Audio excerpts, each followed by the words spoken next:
much fruit grows in this garden during the year? I've got apples, plums, and my favourite, strawberries. Oh, listen. It's the house. There must be a story to tell.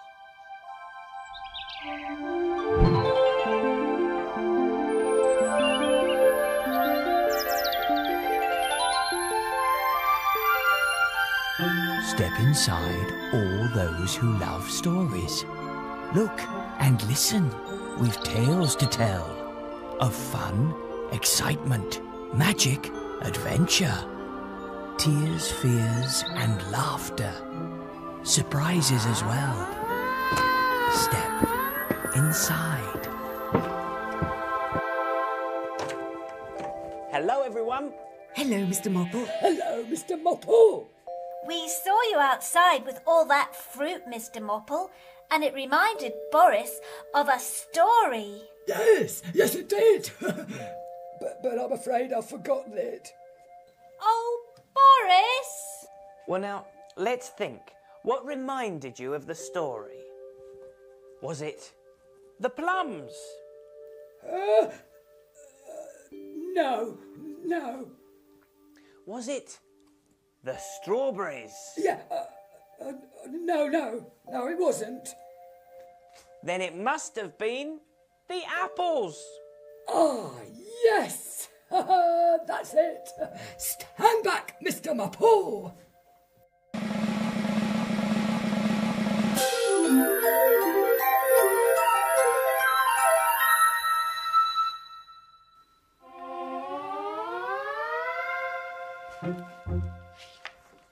Thank you, Boris. You can keep the apple. Oh, thank you, Mr Mopple.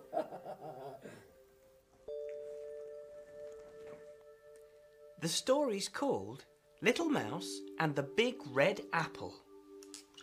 Hello, Twinkle. Hello.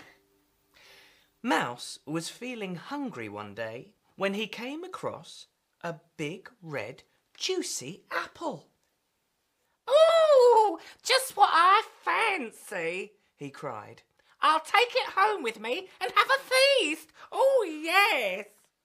Mouse set off rolling the apple over and over when all of a sudden, splash! The apple rolled into a pond. "Oh, no," wailed Mouse. "Not to worry," said Frog. "I'll help you." Frog kicked the apple hard with his strong back legs. It flew out of the water and, bump, landed on the ground. "There you are," said Frog. He licked his lips and stared at the apple. He wanted some. Yes, he did, "Oh, thanks. Bye," said Mouse as he began to roll it along the path. He did not want to share his apple with Frog. Oh, that's mean, especially after Frog had helped him. I know. Mouse went on his way. His mouth was already watering when... Crash! The big red juicy apple fell into a thorn bush.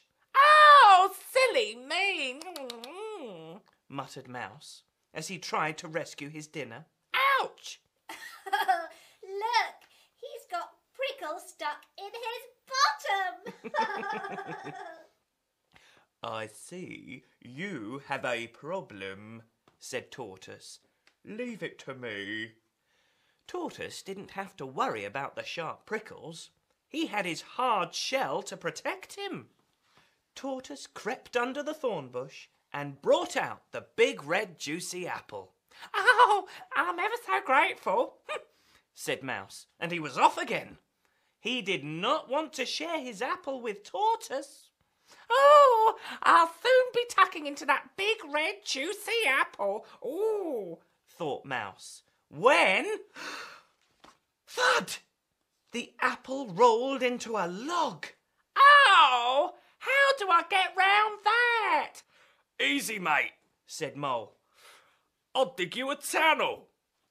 It was just wide enough for Mouse and the apple to go through it.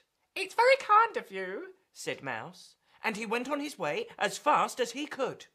He did not want to share the apple with Mole. He rolled the apple over and over until he came to a steep hill. Push, push, heave, heave, went Mouse, until he reached the very top.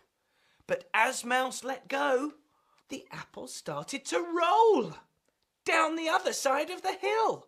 It rolled faster and faster until it came to a stop at the bottom of the hill. Mouse scrabbled down the hill, but when he reached the bottom, he found Frog, Mole and Tortoise had got there first. Yeah, how kind of you to send that apple all the way back to us, called out Mole. Oh, don't mention it, said Mouse. Isn't that what friends are for?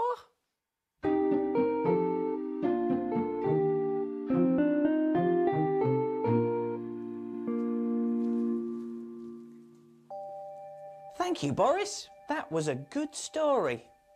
Are you going to share your apple with us, Boris? Might do, might not. Of course he will, dear. He's only teasing. Well, just in case he doesn't, here you are, Chloe. A sweet strawberry for a sweet lady.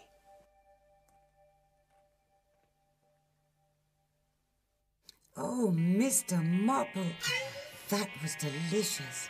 Thank you. And for Twinkle, here comes a juicy little plum.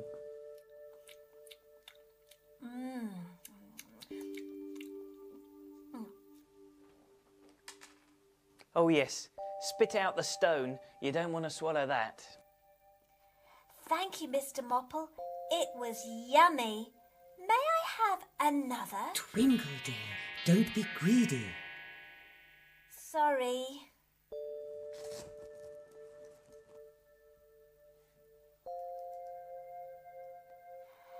Thank you. Right, I must be getting back to work. Goodbye, everyone. Goodbye, Mr Mopple. Thank you for reading the story.